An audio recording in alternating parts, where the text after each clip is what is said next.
चल ग सखे चल ग सखे पंढरीला विठ्ठल विठ्ठल असं म्हणत जी पावले वारीच्या मार्गाने पंढरीला निघाली होती ती पावले आज पंढरपुरात जाऊन पोहोचलेली आहेत.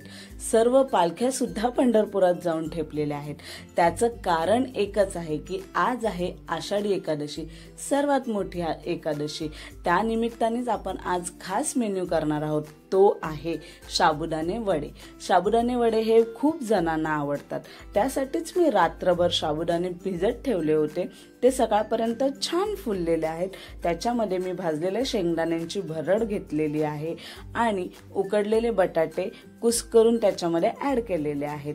वरून थोडेसे जिरे, चवीनुसार मीठ, उपवासाचं मीठ आणि जितकं तिखट झेपेल इतकं तुमच्या चवीनुसार बारीक चिरलेल्या हिरव्या मिरच्या, हे सर्व जिन्नस आपण एकत्र करून एक छानसा गोळा मळून घेणार आहोत.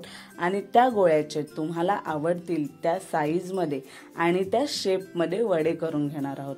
एकदा का सर्व गोळ्यांचे वडे करून तयार झाले की आपण ते छान असे तळून घेणार आहोत, कुरकुरीत होईल इतपत.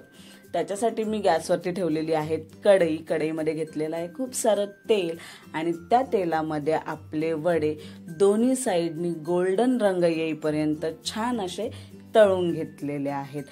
एकदम कुरकुरीत असे मस्त वडे तळून झाल्यानंतर एकतर ते तुम्ही उपवासाच्या हिरव्या चटणीसोबत खाऊ शकता किंवा दह्यासोबत खाऊ शकता. दोन्ही कॉम्बिनेशन खूप छान लागतात. पण मी ह्या वेळेला ते थोड्याशा गोड दह्यासोबत घ्यायचं ठरवलं होतं, म्हणून मी थोडंसं दही घेतलं. दह्यामध्ये थोडीशी साखर टाकली. ती साखर विरघळेपर्यंत छान असं त्याला फेटून घेतलं. खूपच छान कॉम्बिनेशन आहे साबुदाणा वडे आणि गोड दह्याचं. पर्सनली मला आधी हे आवडत नव्हतं जोपर्यंत मी ते ट्राय नाही केलं, पण जेव्हा मी ते ट्राय केलं मला ते फारच आवडलं. तेव्हापासून मी साबुदाणा वड्यांसोबत शक्यतो गोड दहीच घेते. तुम्ही सुद्धा हे कॉम्बिनेशन नक्की ट्राय करा. आषाढी एकादशीच्या निमित्ताने तुमच्या घरात सुद्धा छान असे साबुदाण्याचे वडे करा, ते तुम्ही एन्जॉय करा. तुम्हा सर्वांना आषाढी एकादशीच्या खूप खूप खूप साऱ्या शुभेच्छा. विठ्ठलाचरणी तुमच्या सर्व इच्छा पूर्ण व्हाव्यात हीच एक मागणी करते.